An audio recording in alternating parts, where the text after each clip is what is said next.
Good morning, Colorado Springs. It's another brighter day in the neighborhood. I'm your host, Angela Jones, and I'd ask you to welcome with me today, Gina Miller. Good morning, Gina. Good morning. How are you? I'm doing all right. I'm glad that the weather is getting a lot better. Oh, warmer and less wind. Well, that's the one thing everybody, when I'm out traveling out of state, which I am now, where it's our sort of inaugural mobile show, I suppose, and I appreciate you joining us for that. Everybody always comments, "Oh, Colorado's wonderful, but it's just too cold." And I always tell them it's a dry cold, but that Exactly. doesn't seem to matter to anybody. I actually really enjoy Colorado winters, but I'm always excited when it's spring.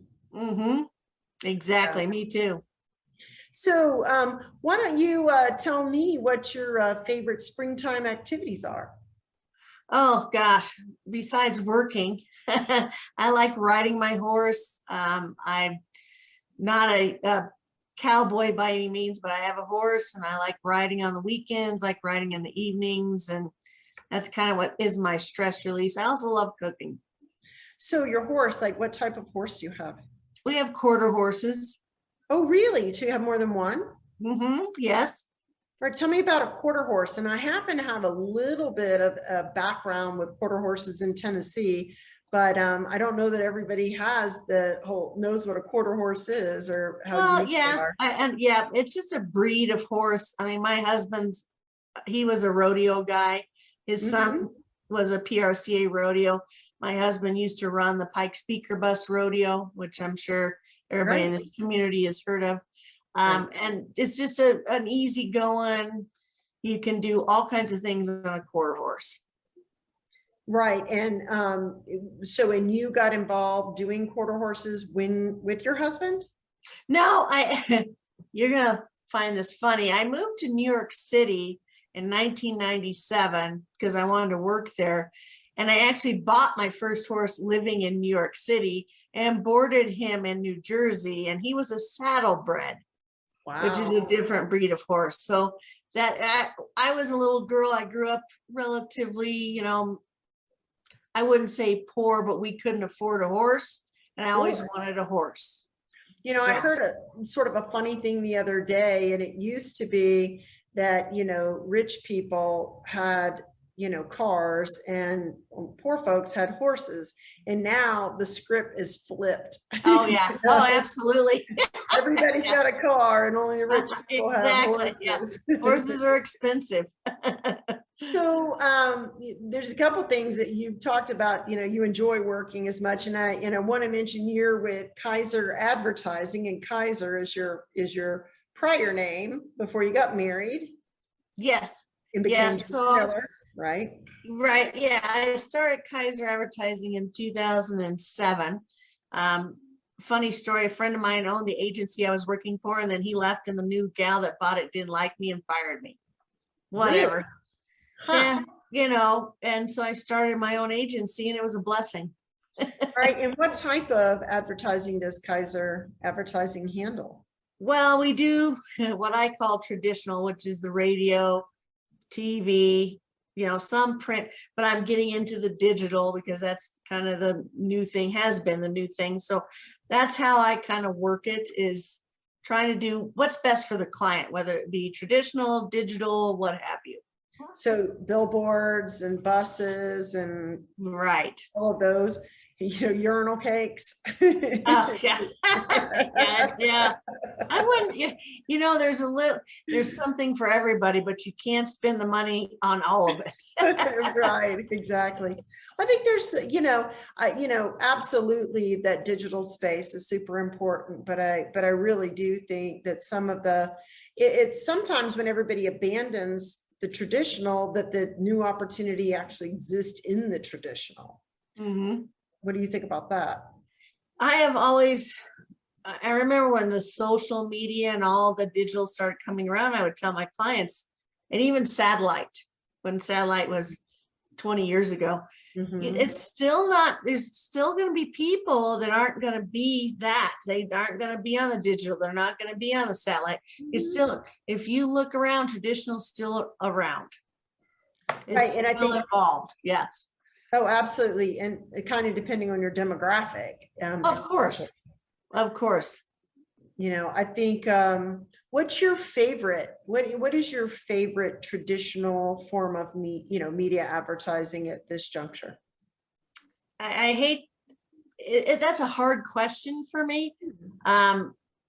Because I'm one that also kind of flips through the commercials. Oh, okay. But I think my favorite is still radio. I think there's still people, they drive to work every day and they don't have satellite, or they don't have Sirius.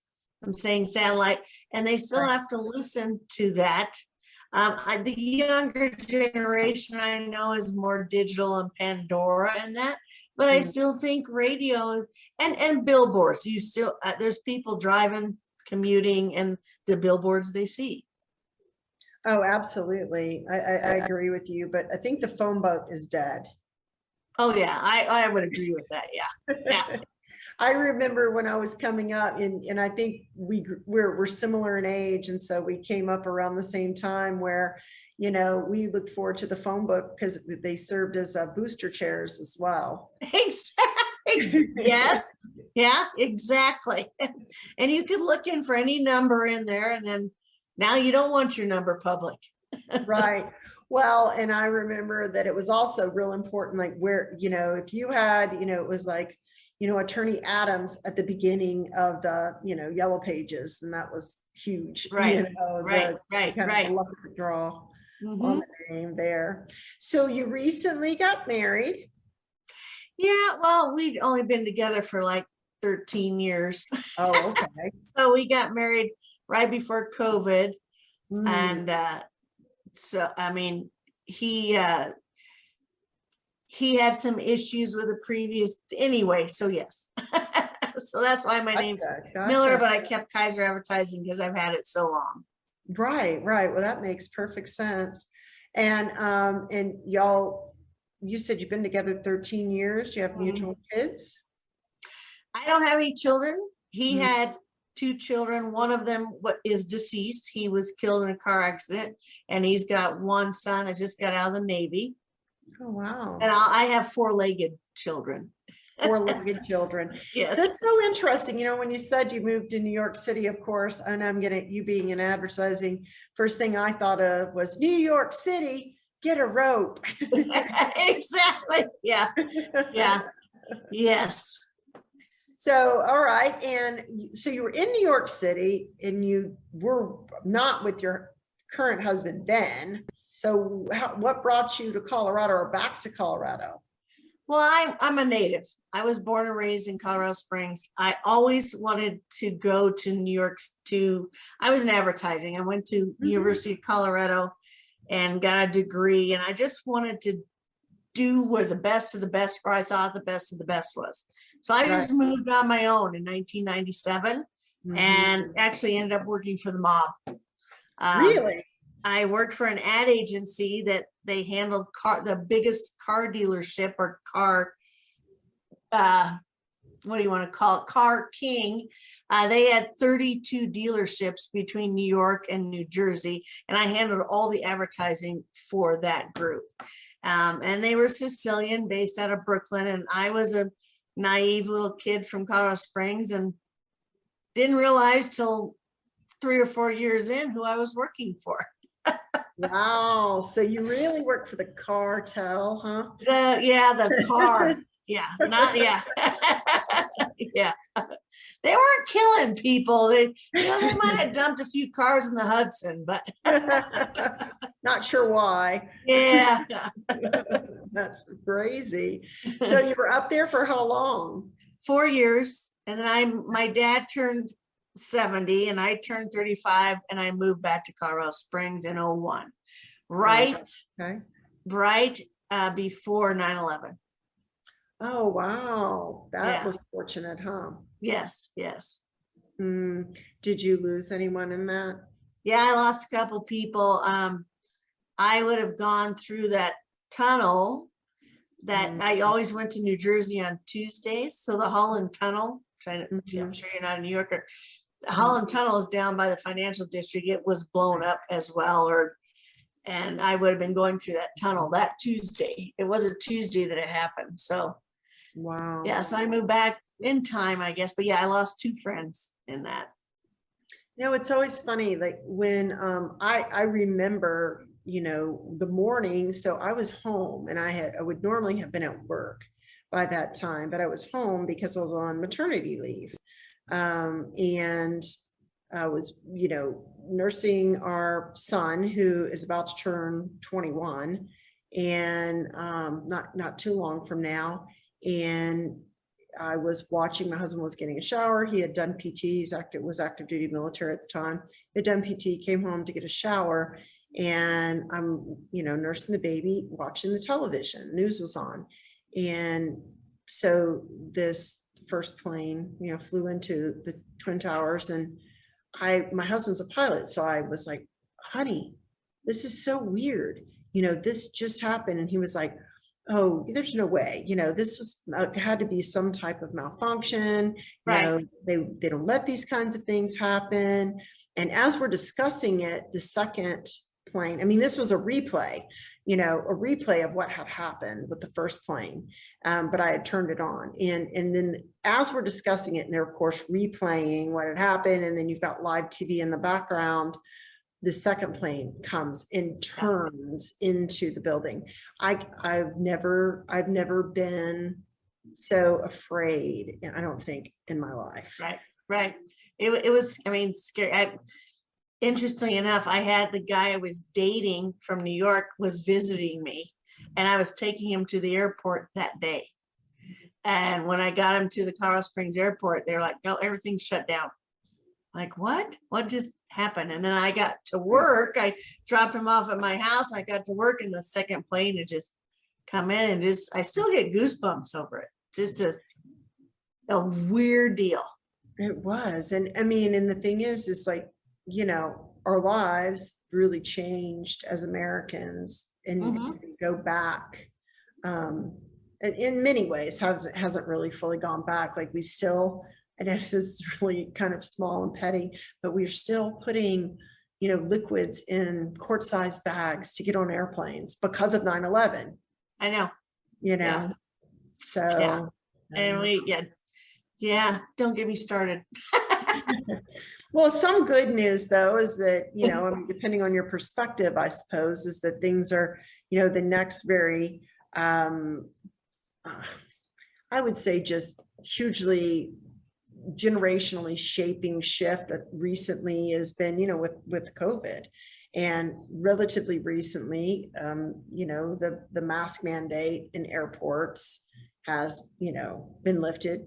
By the time this airs, it may be back in place. I don't know, with the way that things ebb and flow, but, how we can get, so accustomed, or maybe never become accustomed to these kinds of changes, is something else. Agreed. Yes. I mean, I still think some change is good, but we still should have our own personal freedoms of our own decisions. Right. And, I know that, in your background, I can see, an organization that's very near and dear to your heart.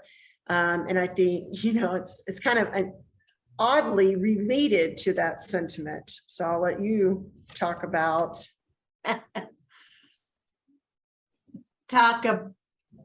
Your angels. Angels. Yeah.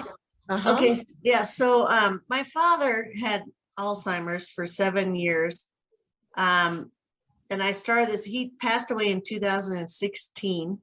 And I started this organization in honor of him. His mother had Alzheimer's before they knew what it was in the 70s. And that's back when they would strap people down to their bed, strap them to their chairs. I mean, I was 7, 8 years old, didn't understand that, but they didn't know what it was. And so out of his 7 brothers and sister, he has a twin sister, he and his twin sister got Alzheimer's. Oh, wow. His twin sister died 30 days to the day he died, but they say twins have a connection, and I totally believe that. So I started this organization to try and raise money for local, meaning El Paso County and Teller County. I know there's lots of big organizations. There's the Alzheimer's Association, there's other things, but the money is controlled by corporate. Right. And there's a good thing for that. I'm not criticizing that, but we're a small town. There's lots of people here that are trying to help. So I started it to try and raise money, to keep it local. So we have an event every year to try and do that right now. You're listening to Another Brighter Day in the Neighborhood. I'm Angela Jones, and our guest today is Gina Miller, talking about a local nonprofit she founded, Angels Against Alzheimer. So tell us about the event that that Angels Against Alzheimer sponsors each year. So it's the first Saturday of April, typically. And it's a local, like I said, the money stays local. It's a fundraiser, and it's a casino setup. And I know a lot of people don't gamble, but for this, it's gambling for a cause. So you go in and there's blackjack tables, there's craps tables, there's poker tables, there's roulette tables, and you buy chips, if you will, and you lose your money. Or we hope you to lose your money. And that's how we raise money for this cause. We have a band, the Sofa Killers, which is a great band. They play for us. And we've got some other games that we're incorporating each year. We had what's called a ring toss this year that was very successful. We were able to have lots of different wines donated. And there was a $150 bottle of wine in there. And if you toss the ring onto it, you got that wine. Fortunately, nobody got that wine. It's still in our storage. So that's the event. It's a fun, it's a masquerade ball. Nice. So you dress up and wear your masks, and not your COVID masks, not to be confused, right. But your masquerade ball mask. Where's your venue? The Doubletree by Hilton. Okay. Off of Cheyenne Mountain. It depends. Lake, there. Right. Yes. So. And so how many years has that been running? We started in 2016. Next year will be our 5th year. COVID would have been our 3rd year, and we had to shut down, of course. So last year in 2021, we were actually the first in-person event after COVID in Colorado Springs. So it was lightly attended because people were still very afraid. So it was mostly all my friends and family. But we still had the event. We still raised a little bit of money. And so next year again will be the 5th year. Okay. And when you're saying you keep that money local, where does it go? So we reach out, and you have to sign an application.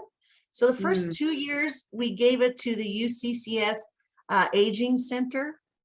And then the 3rd year we gave it to Daybreak, which is an adult daycare center in Woodland Park.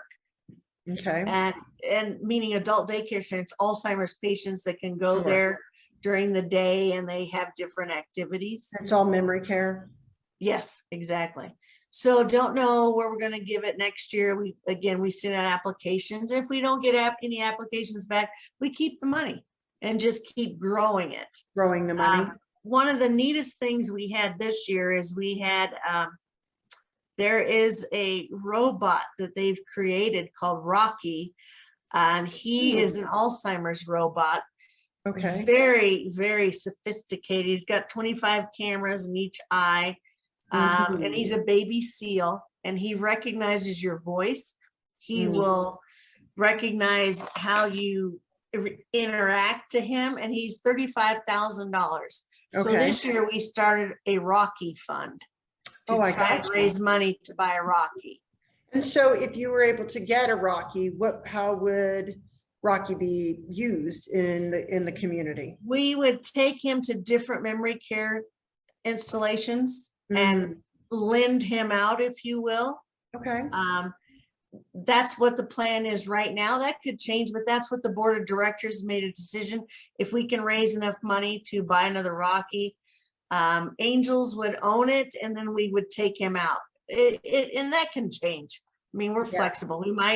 We might donate it to a memory care facility. It just depends on how it all goes. How it all goes, and like how many Rockies you can raise money to fund, right? Correct. Okay. And so just remind me, I might have missed it. When does this event take place each year? The first Saturday of the month. So next year it will be, I believe, if you don't mind me looking at my calendar. No, absolutely. Look at your calendar. I think, let's see here. It will be April 1st. Oh, April Fool's Day. So it's the first Saturday of each April. So next year it will be April 1st. It's a DoubleTree by Hilton. It starts at 7 p.m., goes to 11. There's tickets. You can buy a table. It's an open bar. It's open food. We do have gift bags, and we have got little goodies and things, but it's a casino setup, and you need to come lose your money. We don't want you to win your money. So that's almost a year from now. So what can people do to support Angels now? They can go to the website, which is angelsagainst-alzheimers.com, and there's a donate button on there, and they can always donate. Got you. Okay. Well, in addition to, your Angels, and I mean, it makes sense that, that's near and dear to your heart. What other kind of things do you have going on in the community that people might be interested in? Oh boy, I really, honestly, Angela, that's about all I got in the community going on. That's funny. No more rodeos for you guys? No, we're getting a little old for that. My husband was a team roper, and we just ride our horses now. He's a range rider, and he goes up on the range ride, and we just take our horses and just ride. So what is a range rider? I don't know what that is. So it's a men's club. Okay. So some of the most prominent guys back in the 50s started this to promote rodeo. Okay. And they go every year and ride, or they used to go ride around Pikes Peak. Well, now it's getting hard. You can't do that. But so every year they still have a range ride. And it's to support Western heritage, support the rodeo. So it's guys that get on their horses, they ride out the street breakfast in June, and they go up for 4 or 5 days, and they ride their horses and do that kind of stuff. So and that's just an annual type thing. It is. It's an annual thing. Yes. And is your husband's not otherwise involved in supporting rodeo anymore? No, I mean, he still supports it, but no, he doesn't run it or manage it. He's retired. So what were his events when was he in rodeo or just no? He ran the whole production of it. He was the manager of it. His son was a calf roper, a Professional Rodeo Cowboys Association. He was a PRCA calf roper. So he was a professional rodeo. So a lot of people don't know, but this, when you think, so I'm from Florida, but I'm from an area of Florida where rodeo is pretty big. And my cousins roped calves, and they, raced barrels, and, did all manner of other rodeo events. And so when we lived in Middleburg, Florida, actually in Clay County, I lived in, a couple different cities in Clay County, but when we lived in Middleburg in particular, rodeo was huge when I was in early high school. And so we would go out for, rodeo events, or more, they were very small time there, rodeo practice, local stuff on Friday nights or Saturday nights. And, and my husband and I actually this is not exactly related, but I like to tell people when my mother-in-law asks, like, where did you meet your husband? I tell them I met him in a country and western bar, line dancing. She's like, stop telling people that. I'm like, well, it's true. I Well, met it's him in true. a bar. That's awesome. That's awesome. So, and it's kind of funny because, being from Florida, people don't think about No, that they don't. Northeast Florida being cowboy country. And so we've got that Colorado, Nashville, Tennessee, which people do get, and also, that Northeast Florida cowboy connection. Right, exactly. Very nice. Yeah. Well, I just want to thank you so much for joining us. And I so appreciate your time. And I'm so glad to have got to know you. It's so interesting to me, always those paths, especially when a local Colorado Springs gal ends up in New York City buying a horse and then, back home to ride into the sunset. So. Well, I appreciate you inviting me. This has been a very nice experience and very wonderful. All right. Thank you. Thank you, Angela. Absolutely. And thank you all for joining us for another Brighter Day in the Neighborhood. You can find us here at this same time and same station each week. Until next time, have a brighter day.